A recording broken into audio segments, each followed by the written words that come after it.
എന്റെ രാജലക്ഷ്മി അമ്മേ, ഇത്രയും അശുദ്ധ പാടില്ല. ഒരു വീട്ടിലെ ഏറ്റവും പ്രധാനപ്പെട്ട സ്ഥലം ഏതാ? പൂജാമുറി. ഏതാ തമ്പി? കിടപ്പറ അല്ല, അടുക്കള. വീട്ടിലെ അംഗങ്ങൾക്ക് ഭക്ഷണം പാചകം ചെയ്യുന്ന സ്ഥലമാണത്. ആ സ്ഥലം ഇങ്ങനെ ഇട്ടിരുന്നാൽ മനുഷ്യർക്ക് രോഗം ഉണ്ടാവല്ലേ?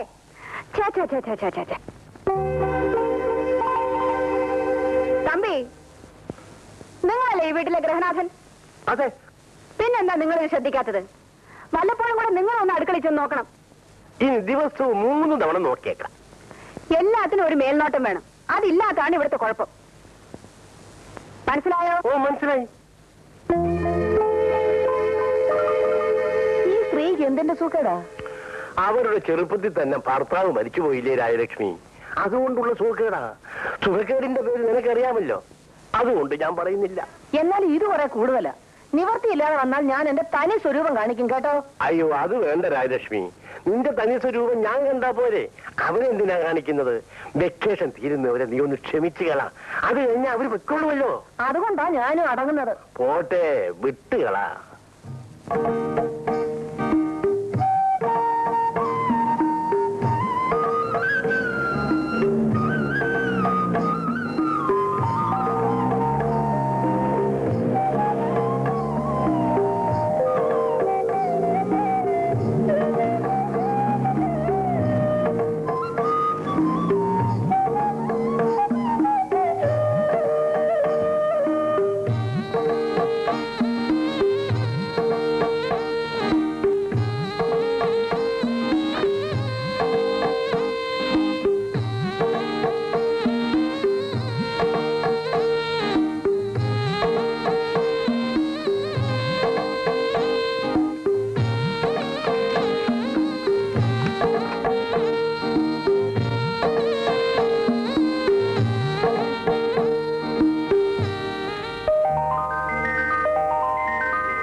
വീട് ഒരു വല്ലാത്ത സ്വഭാവം. ചെറുപ്പത്തിൻ്റെതാവും. അതെന്താ അങ്ങനെ പറഞ്ഞത്? നല്ല സ്നേഹമുള്ള പയ്യനാണല്ലോ. ഒരഹങ്കാരവുമില്ല. എന്തോ ഞങ്ങൾക്ക് അങ്ങനെ തോന്നിയില്ല. അതെന്തോ ആട്ടെ. ഒരു പാവപ്പെട്ട അധ്യാപകനെ കൊണ്ട് കഴിയാവുന്നത് പോലൊക്കെ ഇവളെ പഠിപ്പിച്ചു. എവിടെങ്കിലും കല്യാണം കഴിച്ച് അയക്കണമെന്നായിരുന്നു എന്റെ ആഗ്രഹം. ഇവൾക്കാണെങ്കിലോ ഉദ്യോഗം കിട്ടിയിട്ട് കല്യാണം മതിയെന്നാ. എന്നാ അങ്ങനെ ആകട്ടെ എന്ന് വെച്ചു. അതേതായാലും നന്നായി. ഉദ്യോഗമുള്ള പെൺകുട്ടികൾക്ക് നല്ല നല്ല കല്യാണ ആലോചനകൾ താനേ വന്നുള്ളൂ. ചേച്ചി, ഇന്നുവരെ ഇവൾ എന്റെ കൂട്ടത്തിൽ നിന്ന് മാറി താമസിച്ചിട്ടില്ല. അമ്മയില്ലാത്ത ദുഃഖം അറിയിക്കാതെയാണ് ഇതുവരെ ഞാൻ വളർത്തിക്കൊണ്ടുവന്നത്. ഇപ്പൊ ഞാൻ ചേച്ചി ഏൽപ്പിച്ചിട്ട് പോവാണ്. അതിന് ഇത്രയുമൊക്കെ പറയണോ? എന്റെ സ്വന്തം സഹോദരന്റെ മകൾ എന്റെ മകളെ പോലെയല്ലേ? നീ ധൈര്യമായി പൊയ്ക്കോ. അവളെ ഞാൻ നോക്കിക്കോളാം. എന്നാ ഞാൻ ഇറങ്ങാണ്. ഇപ്പോഴേ പോയാൽ ഇരുട്ടുന്നതിന് മുമ്പ് വീട്ടിലെത്താം. നാളെ പോയാ പോരേടാ. അയ്യോ, അത് പോരാ ചേച്ചി. പെൻഷൻ ആയെങ്കിലും വെറുതെ ഇരിക്കാൻ വയ്യ.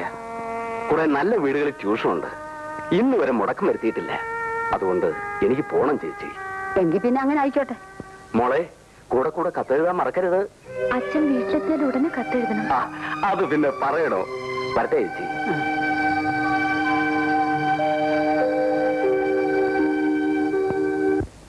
നിങ്ങളെപ്പോലുള്ള എഞ്ചിനീയർമാർ ഞങ്ങളെപ്പോലുള്ള കോൺട്രാക്ടർമാരെ ഇങ്ങനെ ശത്രുക്കളായിട്ട് കാണരുത്. ഞാൻ അങ്ങനെ ഒരാളല്ല. പക്ഷെ ഇതുപോലുള്ള കാര്യങ്ങളിൽ ഞാൻ എന്തെങ്കിലും ചെയ്യുമെന്ന് പ്രതീക്ഷിക്കാൻ വേണ്ട. ഇനിയും ഇതിങ്ങനെ സംസാരിച്ചു തീട്ടിട്ട് കാര്യമില്ല. ഞാൻ എന്ത് ചെയ്യണമെന്ന് സാറ് പറഞ്ഞേക്ക്. അതുപോലെ ചെയ്തേക്കാം. ഒന്നുകൂടി വ്യക്തമാക്കാം.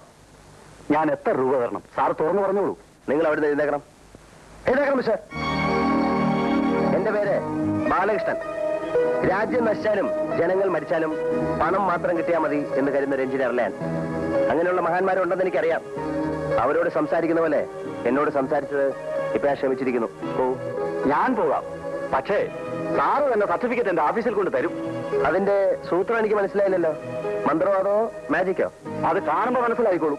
ഓ, നിങ്ങൾ പണക്കാരനാണല്ലോ. പോരെങ്കിൽ മന്ത്രിതലത്തിൽ സ്വാധീനമുണ്ട്. ഈ ചെറിയ കാര്യത്തിന് അവരെ ബുദ്ധിമുട്ടിക്കണ്ടെന്നാ കരുതിയിരുന്നത്. അവർ ബുദ്ധിമുട്ടെന്ന് എനിക്കറിയാം. പക്ഷെ ഒരു കാര്യം, ഏത് നിമിഷവും തകർന്നു വീഴാവുന്ന ഒരു പാലത്തിന്റെ കംപ്ലീഷൻ സർട്ടിഫിക്കറ്റ് എഴുതി തരാതെ ഉദ്യോഗത്തിൽ തുടരാൻ നിവൃത്തിയില്ലെന്ന് വന്നാൽ എന്റെ ഉദ്യോഗം തന്നെ മുഖത്തെ ഞാൻ വലിച്ചെറിയും. എന്നാൽ ധരിക്കാൻ സർട്ടിഫിക്കറ്റ് അല്ല. അണ്ടർസ്റ്റാൻഡ്? Get out.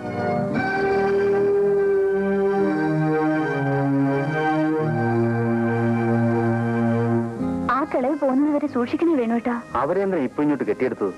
ഏത് സമയത്ത് എവിടെയാണ് ഓടിക്കേറി വരുന്നതെന്ന് നിശ്ചയിക്കാൻ പറ്റില്ല. സർവത്ര ഭരണമല്ലേ. നമ്മളെ ഒരുമിച്ച് കണ്ടാ മതി, ഓടിനെ അമ്മയടുത്ത് വിസ്താരം തുടങ്ങും. വേണുവേട്ടന്റെ മുഖത്ത് പോലും നോക്കരുതെന്നാ അമ്മ പറഞ്ഞിരിക്കുന്നത്. പക്ഷേ അമ്മാവനെതിരില്ലെന്ന് എനിക്കറിയാം. അച്ഛൻ പാവല്ലേ വേണുവേട്ടാ. ഈ അമ്മയാണൊരു നാശം. വേണുവേട്ടൻ ഇവിടെ വിളിച്ചു നിർത്തിയിരിക്കുന്നത് പോലും അമ്മയ്ക്കെതിരാ. ആരെതിർത്താലും രാധേച്ചെന്നെ ഇഷ്ടമാണെങ്കിൽ. അനാവശ്യം പറയുന്നോ? അടിച്ചു കർണത്തെ പല്ലെടുത്ത് കളഞ്ഞാൽ എന്നെ പറ്റി എന്ത് വിചാരിച്ചു? എടിയോ എന്താ ഇത്? എടി പൊടി എന്നൊക്കെ വീട്ടിൽ ആരെങ്കിലും ഉണ്ടെങ്കിൽ അവരെ വിളിച്ചാൽ മതി, എന്നെ വിളിക്കാൻ പറ്റില്ല. എന്താ മോളെ, എന്തുണ്ടായി? ആന്റി, ഇയാൾ എന്നെ എടി പെണ്ണേന്ന് വിളിച്ചിരിക്കുന്നു. എടി എന്ന് വിളിക്കാൻ ഇയാൾ എന്റെ ആരാ? അടങ്ങ് മോളെ, ഞാൻ ചോദിക്കാമല്ലോ. എന്താടാ ഉണ്ടായത്? എടി പെണ്ണെന്നൊന്നും ഞാൻ വിളിച്ചില്ല. ആഹാ, വിളിച്ചില്ലേ? മോളോട് സമാധാനമായിട്ട് നിൽക്കാൻ പറഞ്ഞില്ലേ? താൻ പിന്നെ എന്താ വിളിച്ചത്? ചീത്തയൊന്നും വിളിച്ചില്ല. എടി പെണ്ണെ, അടുക്കളയിൽ നിന്നുണ്ടോ ഒരു പുതിയ പരിഷ്കാരം? ആകെ ഒരു ഐശ്വര്യം ഉണ്ടല്ലോ, എന്താ കാര്യം? ഇതാ ഞാൻ ചോദിച്ചത്. അത് അങ്ങോട്ട് ചെന്ന് ചോദിക്കണം. അതിന് എന്നെ എടിയെന്ന് വിളിക്കുന്ന എന്തിനാ? പോട്ടെ, സാരമില്ല, ക്ഷമിച്ചോളാം മോളെ. താനെങ്ങോട്ടാ? ഞാൻ എസ്റ്റേറ്റിൽ പോയി ഇറങ്ങിയതാ. എങ്കിൽ പോണം. പോകാനാണ് പറഞ്ഞത്. മോളെ, ആൺകുട്ടികളോട് ഇങ്ങനൊന്നും സംസാരിക്കരുത്. എനിക്ക് ആ ജന്തുവിന് ഇഷ്ടമേ അല്ല. ജന്തു അങ്ങനെയൊന്നും പറയരുത്. വീട്ടിൽ ഗതിയില്ലാത്തതുകൊണ്ട് നാണമില്ലാതെ ഇവിടെ വന്ന് കിടക്കുന്നു. ശാപം. നോ നോ നോ നോ, പെൺകുട്ടികൾ ഇങ്ങനെയൊന്നും പറഞ്ഞു പഠിക്കരുത് കേട്ടോ. വരൂ, come on. An early reply will highly be appreciated. Yours truly, etc. etc. ഇന്ന് തന്നെ പോസ്റ്റ് ചെയ്യാനാണ്. വേഗം ടൈപ്പ് ചെയ്തോണ്ടിരും.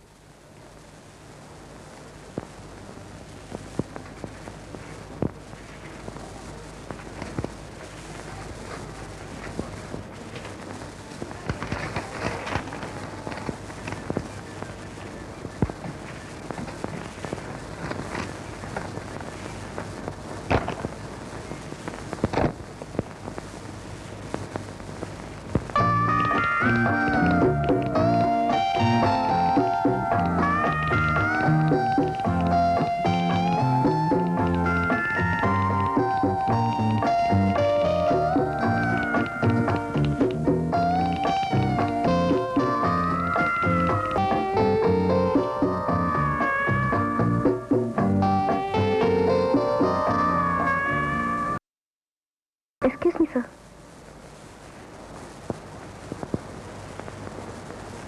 നിങ്ങളുടെ അച്ഛൻ പറഞ്ഞത് ശരിയാണ്. നിങ്ങൾ എനിക്ക് തലവേദന ഉണ്ടാക്കില്ല. എല്ലാം ഭംഗിയായിരിക്കുന്നു. Very good, keep it up. Thank you, sir. എനിക്ക് അത്ഭുതം തോന്നുന്നു, അമ്മയ്ക്ക് ഇത്ര പെട്ടെന്ന് ഇങ്ങനെ തോന്നാൻ കാര്യം. അവൾ മിടിക്കുക മോളെ. ഇന്നാണ് അതെനിക്ക് മനസ്സിലായത്. നമ്മുടെ ബാലന് ചേരും. മോൾ എന്ത് പറയുന്നു? അമ്മയ്ക്ക് ഇഷ്ടമാണെങ്കിൽ ഇതൊരു നല്ല കാര്യമാണെന്നാ എനിക്കും തോന്നുന്നത്. ബാലിനോട് കൂടി ഒന്ന് ചോദിക്കണ്ടേ? അവനോട് എന്ത് ചോദിക്കാനാ? ഞാൻ തീരുമാനിക്കും, അവൻ അനുസരിക്കും. അല്ലാതെന്താ? തമ്പിയോട് ഇന്ന് സംസാരിച്ചാലോ? അത് വേണ്ട അമ്മേ. ബിന്ദുവിന്റെ അച്ഛനോട് ഞാനിത് പറയാം. അങ്ങനെ അദ്ദേഹം വഴി അവരുടെ ഭാഗത്തുനിന്ന് വരട്ടെ ആലോചന. അതല്ലെന്ന് നമുക്ക് അന്തസ്. Very good. നീ ഞാൻ വിചാരിച്ച പോലെ ഒന്നല്ലല്ലോടി. നിനക്ക് ബുദ്ധിയുണ്ടല്ലോ. അങ്ങനെ തന്നെ മതി.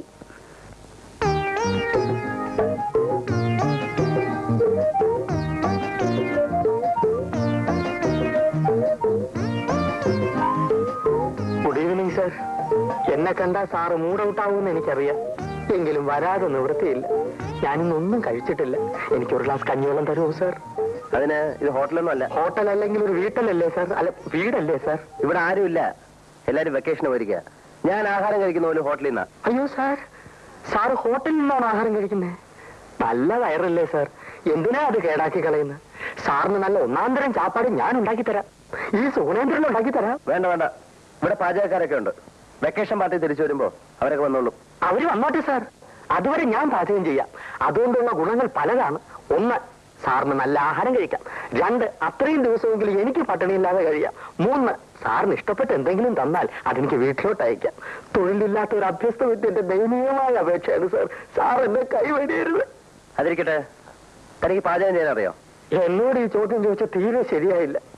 സാർ എന്നൊന്ന് പരീക്ഷിച്ച് നോക്കണം. ഞാൻ നല്ല ഒന്നാന്തരം പാചകക്കാരനാണ് സാർ, അവാർഡ് പാചകക്കാരൻ. പിന്നെ റെക്കമെൻഡ് ചെയ്യാൻ ആളില്ലാത്തതുകൊണ്ട് എനിക്ക് അത് ഇതുവരെ കിട്ടിയില്ല. ശരി, തന്നെ ഒന്ന് പരീക്ഷിച്ച് നോക്കിയിട്ട് ബാക്കി കാര്യം. വാ. മതി മതി, തൊഴുത് മതി, വാ.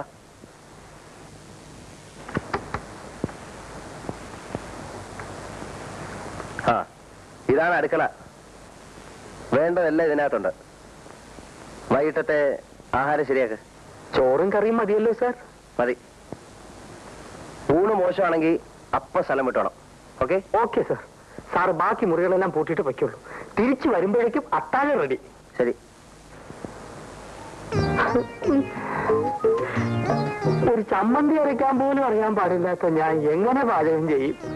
എന്റെ ഗുരുവായൂരപ്പാ, ഈ പരീക്ഷണത്തിൽ നീ എന്നെ കൈവിടരുതേ.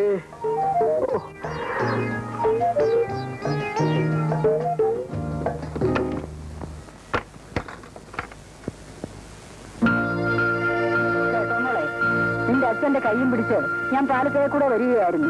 നടുക്കി വന്നപ്പോ നിന്റെ അച്ഛനെ കാല് തെറ്റി പൊത്തോന്നൊരു വീഴ്ച.